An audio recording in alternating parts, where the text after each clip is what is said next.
What is up, guys? Oh my goodness, we got some juicy stuff to go over this time around. Oh my God.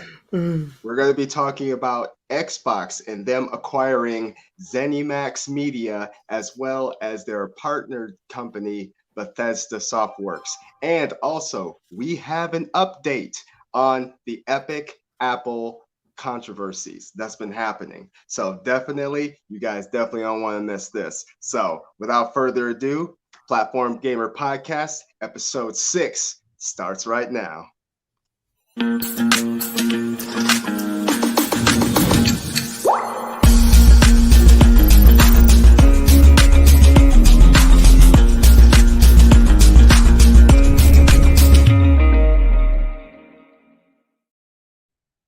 All right. So let's first off, let me once again introduce my partner in crime, Desmond Dupes. What's up? What is going on, baby? Yeah, we got so much crazy, juicy news dealing with this whole Microsoft Bethesda situation. It is bananas. Oh my God. So let's go ahead and kick things off right now. So Microsoft acquires Bethesda and ZeniMax Media. This has been a huge thing that's been floating around on the news as well as social media across all the platforms. Fans of Microsoft have been buzzing about it. Fans of Bethesda have been buzzing about this. And what does this mean for future titles going forward beyond this point? So before I get into my bits, I'm going to ahead and let Desmond go ahead and get his I'm not going to say 2 cents because it's definitely worth more than that. Go ahead, Desmond. Dude, wow. Microsoft definitely dropped the bombshell. This came completely out of nowhere. And the interesting thing about it is the timing of when that happened. One day before they do their pre-orders for the Xbox Series X and S, dude, talk about impeccable timing with that thing. Holy Moses. I'm still in shock. Even after like a whole day of this, I'm still in shock over what happened. It was man. And this wasn't even like a cheap buy either, man. They straight up double down on Bethesda and ZeniMax and their IPs. And they've got a lot of IPs. Now, what this means basically for the rest of our community of gamers is that pretty much a lot of the games, such as, the Elder Scrolls games, you got Prey, you've got Doom series, all of that, the Fallout series, all of these different ones, all these different IPs, even Dishonored, all of these different IPs that's under that umbrella will be now for the Xbox.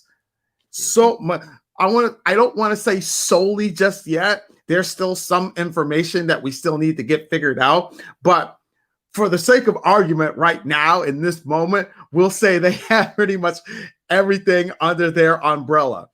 This increases Microsoft's studio lineup within their umbrella. So think of it in movie terms. Like Paramount, for example, has CBS under their umbrella. They have a couple other different channels under that umbrella. Microsoft is doing the exact same thing. And with Bethesda and id Media and, of course, ZeniMax Media, and it's just crazy. The whole thing is crazy.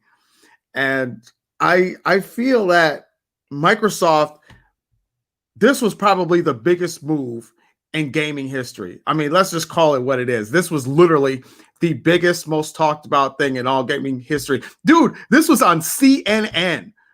Where do you even see something like that? CNBC on their finance channels was even talking about it. They were speaking with Phil Spencer, who is one of the head honchos over at Microsoft involving Xbox. And they've had him on a couple of different shows now talking about this deal. This deal was $7.5 billion. Dude, What? Insane. Yeah, very, very insane. And when you think about the aspect of how much these companies are worth, I mean, just ZeniMax alone, I believe, is worth 2.5 billion in itself. So this was definitely no small price tag by any stretch of the Oh imagination. God, no. These are major giants in the game of gaming.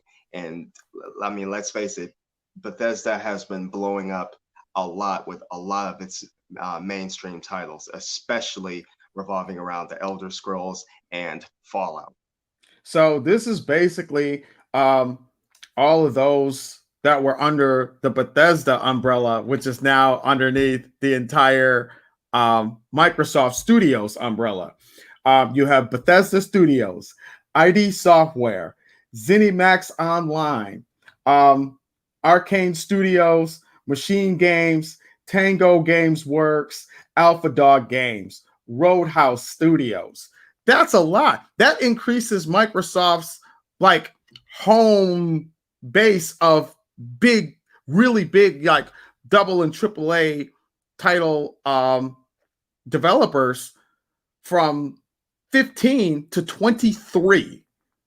That's huge. And the games that you're basically looking at that's going to be under that umbrella, obviously the Elder Scrolls Online, Fallout, Wolfenstein, Doom, Dishonored, The Evil Within, Prey, Rage, Quake, Starfield, which Starfield is a huge game that Microsoft or that Bethesda has really been really trying to market this thing almost like an Elder Scrolls. I mean, this is a huge game. The last time we even seen anything involving this from you and me was at when we went to E3 back in 2018. They talked about it, and it's going to be coming out, and it's going to be under the Xbox umbrella, and we could be seeing this for primarily, at least in some of the older games for now. You're going to be seeing those on Xbox Game Pass. Dude, if you're an Xbox owner, you should be like doing backflips right now. This is huge. Yeah, absolutely huge. And like you said, the timing of when they locked this in. It's like this is going to definitely increase Microsoft stock when it comes to games and also for the Game Pass itself. This is definitely going to generate a lot more people coming in to the Xbox family. For those people who are hardcore Sony fans for life, you know, this is definitely going to change the playing field as far as for that. I mean, right now there are a lot of great titles for Sony, but going forward, there's no telling how these things are going to play out as far as for that. But oh my God, that Xbox dropped it. Yeah. Oh yeah. They was like mic drop. So though there's a couple of key things that we want to keep in mind here. Number one, and I think this is a really good thing. I really appreciate them doing this. There are 2,300 employees that work under Bethesda's ecosystem in their umbrella. Thankfully, every single last one of those employees will still be employed. So that's good. They're going to stay where they are. They're going to continue to make games and do productions and things like that, whatever they do behind the scenes. They will be able to keep their jobs. So that's number one. That's great. That's awesome. I'm glad they did that and they didn't have to, pull what Disney did with Fox and then let go a crap ton of people. But that's for another story. The other huge thing, that's a lot of positives. The negative on this is that if you're a Sony fan, you're going to be super disappointed because a lot of the titles that I just mentioned earlier will end up being on Xbox only exclusives, which means it'll be on Xbox Game Pass, xCloud. It'll be coming out on physical media discs or anything like that. The digital versions, if you want to buy those off the Xbox store. I mean, you're looking at these games potentially only being on there. Now, they did say in an article that they are going to honor whatever agreements that Bethesda already had in line. So Deathloop which is supposed to be coming out for both Xbox Series X and PlayStation 5, they will continue to bring that game out for those consoles. There may be one, maybe two other ones. My main concern is Elder Scrolls, because you got to think Bethesda's working on Elder Scrolls 6 right now. Are we going to see it on PlayStation at all, or is it going to be exclusively on Xbox? Either way, if you're a PlayStation owner, you're thinking in the back of your mind, man, I'm gonna have to get an Xbox now, or be a part of that Xbox ecosystem. And just think, within just a couple of months, the Xbox Game Pass went from 10 million subscribers to 15 million subscribers in just a matter of months. So with this news right here, they've got to have gained at least another 5-6 million after that. They're really doubling down on Xbox Game Pass and really bringing in these top level developers to be a part of the Xbox ecosystem to really challenge Sony. As a gamer, this is absolutely freaking fantastic.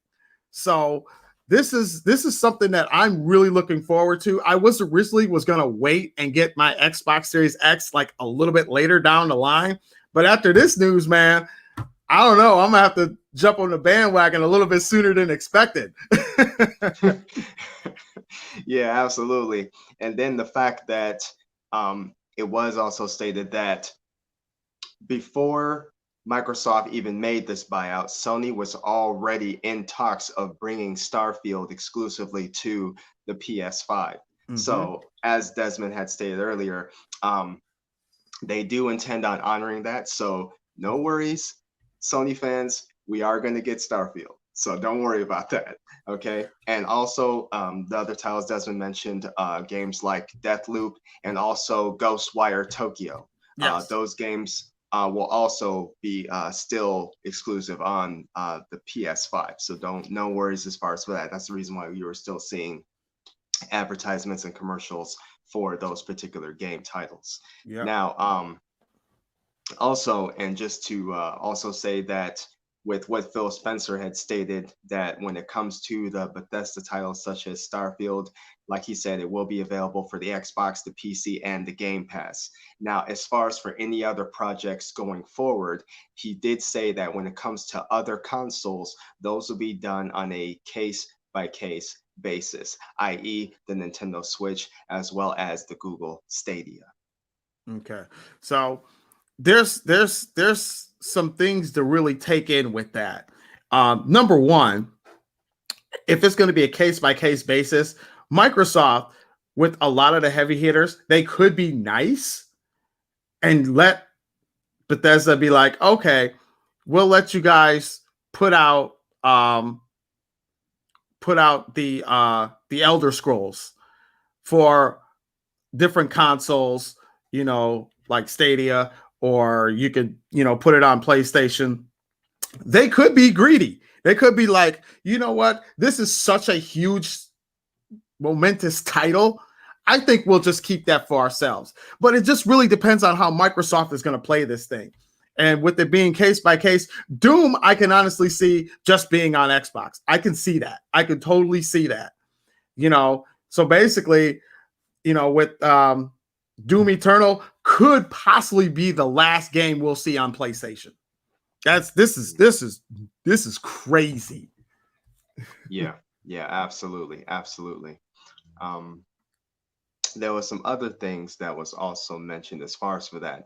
I know Howard was also speaking on the fact of the development cycle when it comes to Bethesda, and he clearly stated that Starfield pretty much broke Bethesda's development cycle when it came to working on Elder Scrolls and Fallout, because I was kind of like the combination: work on Elder Scrolls, then a Fallout, then another Elder Scrolls, and then another Fallout. Mm-hmm. But this time, now that you have Starfield in it, and keep in mind, they've been wanting to make Starfield for quite a long time now. I believe probably as far back as 2011, if I recall. Now, the thing about it is, now that because of the fact that this was a game that they've been wanting to make for a long time, and now they finally have the platform and the power to do it, they did state that Elder Scrolls 6 will be put on the back burner for now so that they can focus solely on on Starfield. Not to mention the fact, because of the fact that Elder Scrolls Online is doing so well, there's not really a whole lot of rush to work on Elder Scrolls 6. So that's some other information to take in consideration as per Howard. You know how this looks, especially like for Bethesda, because this is a really good thing, because now with them being under Microsoft's umbrella and also having that funding that's behind Microsoft, because they're worth uber billions. You know, think about this as a consumer, as a gamer. Look at this as, okay, you've bought different Elder Scrolls games, you've bought different Fallout games. What is the most common thing you see out of both of those? How buggy they are, right? They get extremely buggy at certain times.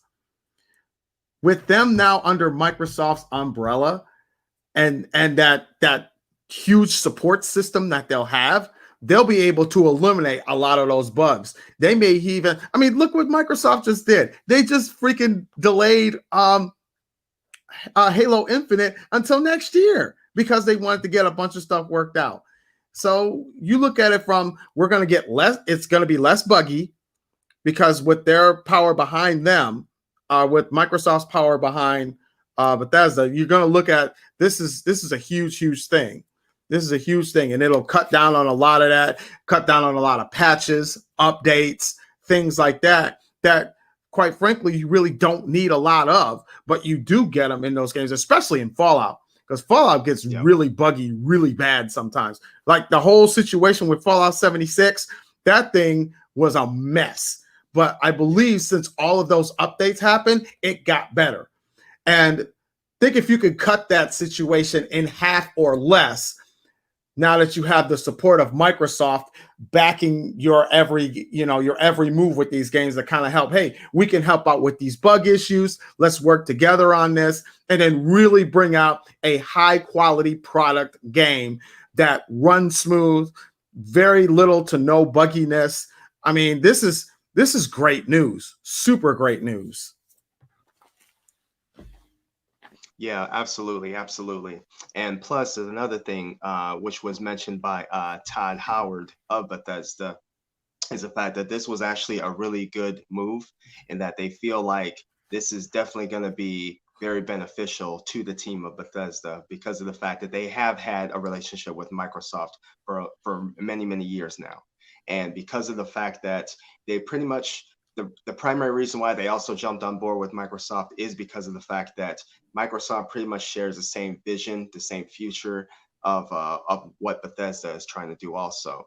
They don't want to just simply create one game for one platform. Mm-hmm. So now they're thinking beyond that nowadays. So now when they think of making a game, they're like, okay, how many games can we reach by this new vision with the Xbox Game Pass and everything else? Now there's no worries about limits on the screen or the device. Now they can reach people who didn't have access to certain things nowadays. So now, because of the fact that they have all these different options, now they can bring their games to many other platforms, which can also reach out to other gamers. So this is another reason why Bethesda was very excited about this particular decision. And now I'm pretty sure they're going to have incredible projects that they're going to have in the works. So I'm definitely looking forward to seeing what they decide to come out with as far as other than Elder Scrolls 6. They're definitely going to have some cool stuff going. Yeah, and it's very interesting, this whole situation, because if Microsoft really, I mean, this deal obviously was in the works and it had been done for months. If it hadn't have been for that leak on their price reveal and stuff, and that'd have been one huge thing. This would have been the second huge thing that probably would have took them over the top. So from that perspective, they got shafted on that first thing, but then this is how they rebounded, and they rebounded very, very well. But this was just the one thing that they've done. Can you imagine what they'll have next? I mean, they've literally, like, no pun intended, changed the game in this console situation. This isn't a console war, because console wars to me are freaking dead buried. It's just a matter of whatever your preference is and what you like, you'll get that. You know, that's what you want, go get it. You want an Xbox and a PlayStation, get them both. Either way, you're going to get great exclusive titles for both consoles. And if you want to get Nintendo into it, have at it. So the whole console war to me is dead. And we're all basically one huge community now. But this does play a very interesting, or does ask a very interesting question. What is Sony's rebuttal to this announcement? Sony's got to come up with something up their sleeve to be like, how are they going to counter this thing? I mean, this was huge. I mean, they may be trying to acquire somebody. Can you imagine if Microsoft, let's just pretend, okay, we'll just pretend here. Bethesda was the first major thing. What if they got something like Rockstar Games? Can you imagine that? If they got a hold of Rockstar, you're looking at Red Dead Redemption. You're looking at the Grand Theft Auto series. You know, those are two major IPs that could potentially be under Microsoft's, you know, umbrella. And if they were willing to spend, you know, $7.5 billion on Bethesda, who knows how much they'll spend on Rockstar, you know, but that's just pretend. We don't know if that will actually happen or not, but I'm just throwing that out there. If a situation like that happens, that's just nuts. This whole thing is nuts. They literally like changed the entire landscape of the gaming industry, and just completely flipped it upside down because this caught wind fast. Yeah, it seriously did. And then it's kind of I mean, PlayStation, because of the type of titles that it has and things of that nature, and just the diehard fans, PlayStation is still going to have a nice, I guess you could say, they're still going to have a nice rebound when it comes to fans and subscribers and things of that nature. Oh yeah, for sure. But definitely the two things that's hitting PlayStation the hardest right now is the simple fact of, number one, the backwards compatibility. The PS5 versus the Xbox Series X. You've got full backwards compatibility with Microsoft, but yet you can only do PS4 games. You can't do 3, you can't do 2. That's a major hit. And what was interesting about that, and that's a very good point you brought up, because that gave me a chance to kind of explain that. So the reason why the PlayStation 1, 2, and 3 games are not compatible with the PlayStation 5, because they were working on it. They had planned on doing it, but because of, number one, it was a timing schedule thing. So I don't know what that, I don't really believe in that situation, but that was one of them. Number two, which is a bit more plausible, is that the technology that was used in the first couple of iterations of the PlayStation, like the 1, 2, and 3, were a bit more compatible with each other. But when they went over to the 4, everything changed. So the type of technology that was used in the 4 is more compatible with the 5 than it was the 1, 2, and 3. So from that aspect, I can kind of see why that didn't happen. That doesn't mean it's still not going to come later. You know, they may come out with another version of the PlayStation 5 that will be backwards compatible because they'll have time, possibly in their second or third generation consoles. We don't know that. But it was discussed and it was talked about. Frankly, I'm okay with them not doing it. It'd be nice. It'd be a really nice addition, but we have to keep moving forward. I know people have like a lot of games on their other consoles and stuff, or even if they just had digital versions of them, you'll still be able to do a lot of the digital versions, especially if you have like PlayStation Now, you'll still be able to do those kinds of things. But within like physical media and certain situations, they just can't do it right now. It's just not within their means of needing to do it right away. Again, it's something that they'll look at later on, I'm sure, because they were already talking about it. They were trying to get a patent to get that done. But I think in this situation, as long as we have titles that we can still play on from our current consoles that we own right now, that we can still play on the PlayStation 5, whether it's all your PS4 games or your PSVR games, you're still going to be able to do those, whether you do disc or digital. So in that sense, we should be okay.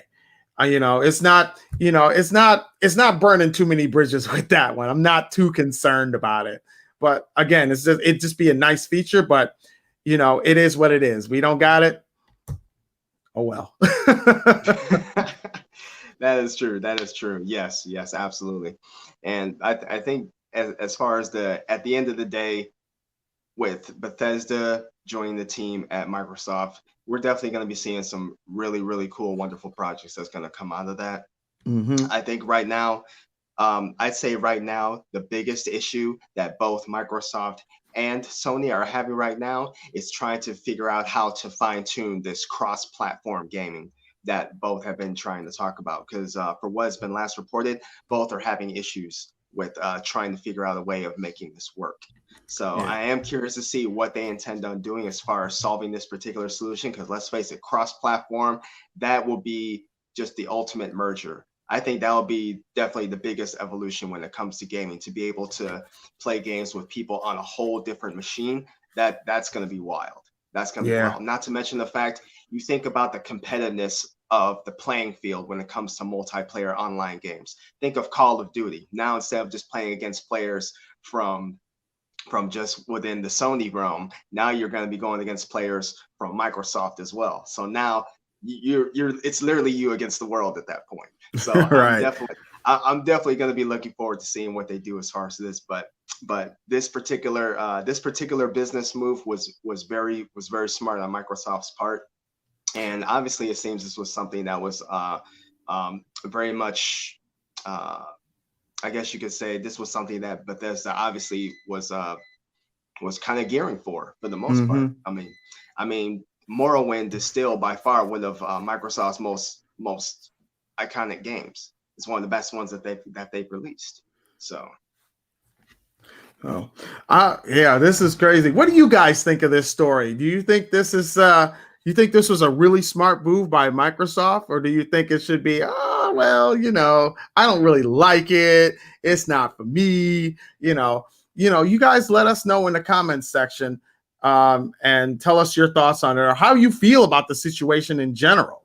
So, yeah, this is wild. One thing I do want to add for the cross-gen situation, which is funny because I'm actually glad they're looking at that, because if you go back from at least from what I remember, the first cross-gen platform game that I remember was the first Final Fantasy Online.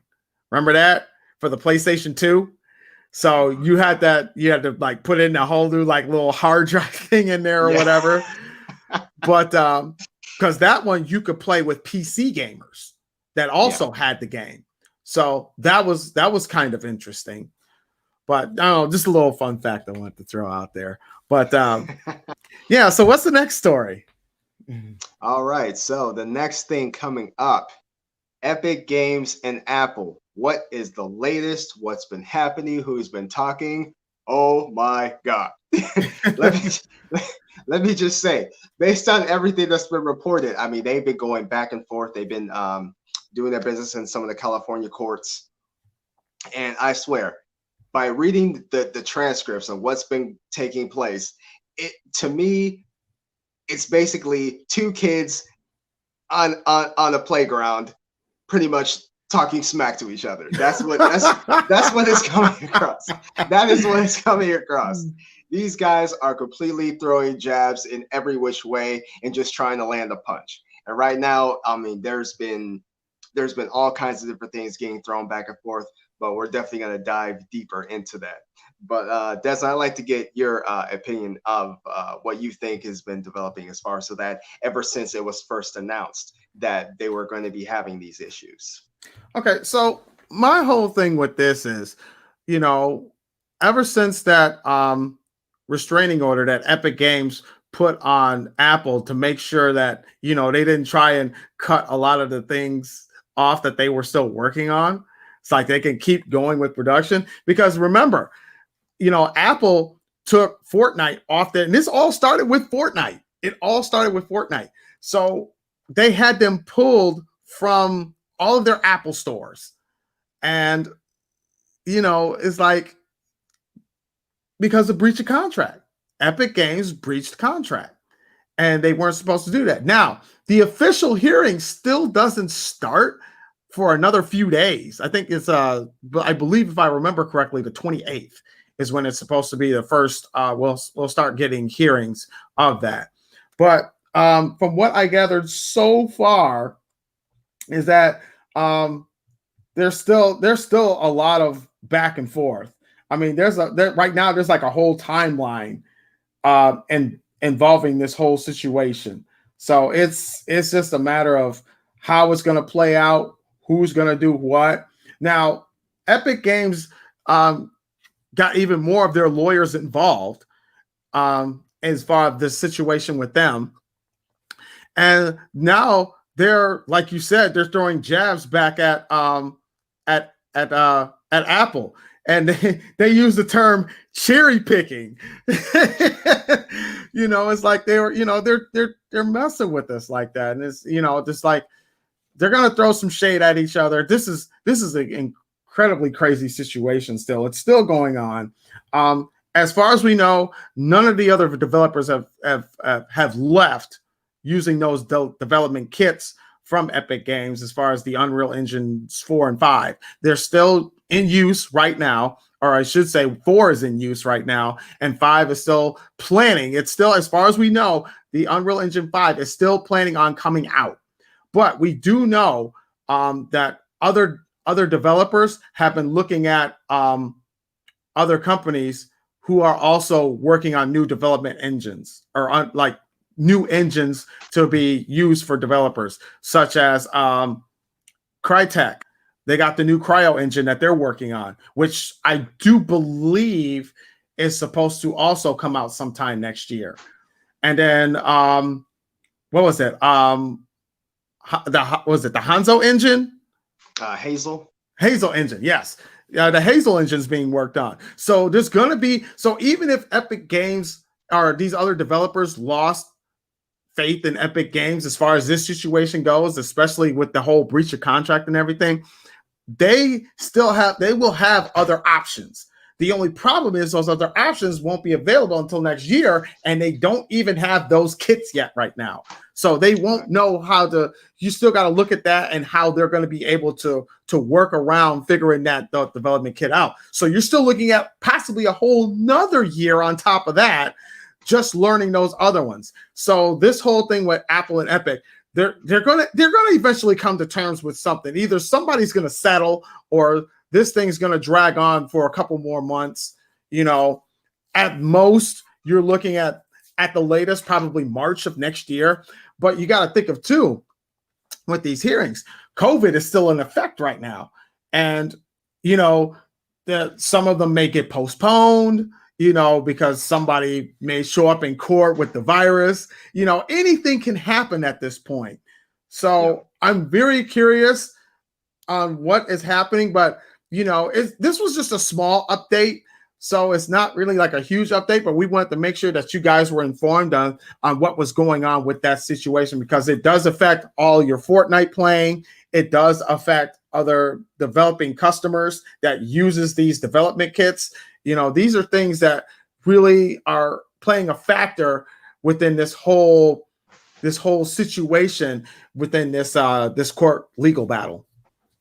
Yes, absolutely. And just to kind of add a little bit of extra depth as far as this particular story, it was because I know it's been mentioned a lot about the agreements and the policies that Epic Games has been violating. So now, just to give you guys a little bit more information as far as what that actually entailed, it was reported by Dalvin Brown of USA Today, stating that Apple removed the Fortnite app in August after the gaming company violated Apple's rules of introducing a direct payment option into the game without Apple's approval. That payment system would have competed with Apple's in-app purchase system, which the iPhone giant requires all apps to use. Typically, when players on iOS devices make in-app purchases, Apple gets a 30% cut of those sales. Fortnite's direct payment functionality undermined that structure. So Mm. that's a little bit more detail as far as for why all this has started and why Apple is jumping down the throat of Epic Games as far as for that. Now, there's some other information that's been stated as far as that's been reported. Let's see if I can bring this up here. So it says that basically Epic Games has slammed Apple's report on Friday, accusing the iPhone giant of, as Desmond stated earlier, what they stated, cherry picking data to mislead the courts. Okay, Apple's papers contained a number of half-truths and outright falsities intended to paint Epic as a bad actor. The video game company said Epic Games claims Apple chose to include misleading Google inquiry data when the number of daily Fortnite players has actually grown by 39%. Epic seeks one thing only, is to offer consumers an alternative payment processing service that allows consumers choice and lower prices while this litigation proceeds without retaliation, the gaming company had stated. So there's been a lot of stuff that's been going on as far as what's been reported as far as for that. Apple's been blamed.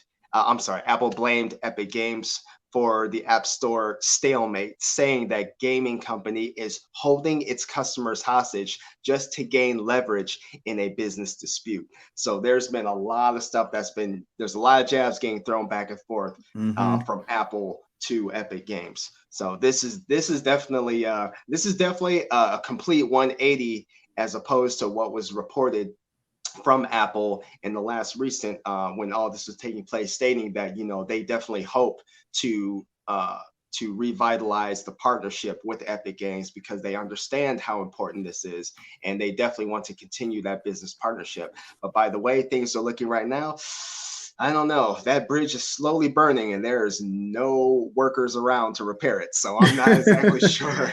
I'm not exactly sure. There's nobody there to put out the file. Yeah, exactly. So now, some of you have probably already have had this happen, but for those of you that don't know yet, through the timeline, it says as of September 9th, it says here that Epic Games announced that Apple will no longer allow users to sign into Epic Games account using sign in with Apple as soon as September 11th. So some of you have probably already felt the sting of that. So that's crazy. That is absolutely crazy. But this is still a developing story. I'm sure we'll know more once these proceedings get going. We'll probably do another update probably well into October, because I'm sure by then we'll have enough information that we can kind of see where this is going to be leading. But for now, this was kind of just a little bit of what we have for you guys as far as that goes. But again, what do you guys think of this situation? How do you feel about this situation? Please make sure you comment below here on the podcast and on YouTube. Yeah, absolutely. So, Damar, did you have anything else? No, that's pretty much it as far as for that, man. Definitely some juicy stuff that's happening. There's definitely a lot of pluses, a lot of minuses that's happening across the gaming field. I mean, there's definitely going to be a lot of changes. 2021 is definitely going to be a very unique year for us gamers. So as long as it's better than 2020. Oh God, yeah. I think we can all agree that 2020 cannot end fast enough. Right. It cannot end fast enough. I'm sure for some of you guys, more than likely, the only thing that's been able to make your 2020 was the fact that you successfully got your PS5 pre-orders. That's probably about as far as it goes. And even that's taking some hits right now, because it's been reported that that some of the retailer chains have actually canceled some of the pre-orders. That's something we can probably look into at another episode, but there's still, some information still coming out on that. But, this whole thing is crazy. This whole thing is crazy. My goodness. So yeah, like like Desmond said, definitely leave us a comment. What do you guys think? What direction do you think things are going to go in as far as for Apple and Epic Games? Tell us what your thoughts are when it comes to this new buyout that Microsoft did with ZeniMax Media and Bethesda Softworks. We definitely want to hear what you guys have to say. It's definitely important. And I think this is definitely something that we as a gaming community should be discussing, because this is our future entertainment, and we don't just go out and these aren't just buying games. We have to look at ourselves as almost like miniature investors, because we've been investing in these companies for decades. Mm-hmm. So I think it's definitely something that we should definitely discuss amongst ourselves, as far as what we think the future of gaming is going to look like, what the landscape of things is, like I said, with the cross-platform play and everything else. So I don't know, will this cross-platform bring us all closer together, or will this cause an even greater bridge? God, I hope not. I hope it brings us together more. I think it'll be interesting. I think it'll be really fun. But yeah, thank you guys so much for joining us on the podcast today. We got in a good 40 minutes or so. So that's not bad. That's pretty good. Yeah. Make sure, if you liked what you seen here and heard here on this channel, make sure you subscribe to our YouTube channel, turn on that bell for all notifications, and smash that like button. And like we said earlier, make sure you leave us a comment. You can also check up on any updates or anything that we post on our Facebook channel at Platform Gamer Podcast. And you can also check us out on our other following platforms, so you can follow us and keep track of everything. I've been tweeting and doing some things here back and forth on some information that's been dropped. But you can reach us on Twitter and Instagram at Platform Gamer P1. And if you want audio versions, which this one will go up probably sometime later tonight, I can do it, or he can do it, or whatever. But the audio versions will be available on Spotify and on Podbean sometime either later on tonight or tomorrow. But anyway, thank you guys so much for joining us. Damar, any last things before we send it on home? Because I got to get to my second job soon. No, that's literally it. Like Desmond said, thank you guys so much for taking the time to take a listen to this podcast. We definitely look forward to bringing you guys more updated information on some of the latest and greatest news that's happening and the rumors that's been floating around on social media when it comes to gaming. So definitely, you guys take care. We love you guys, and game hard. We'll see you guys next time. Peace.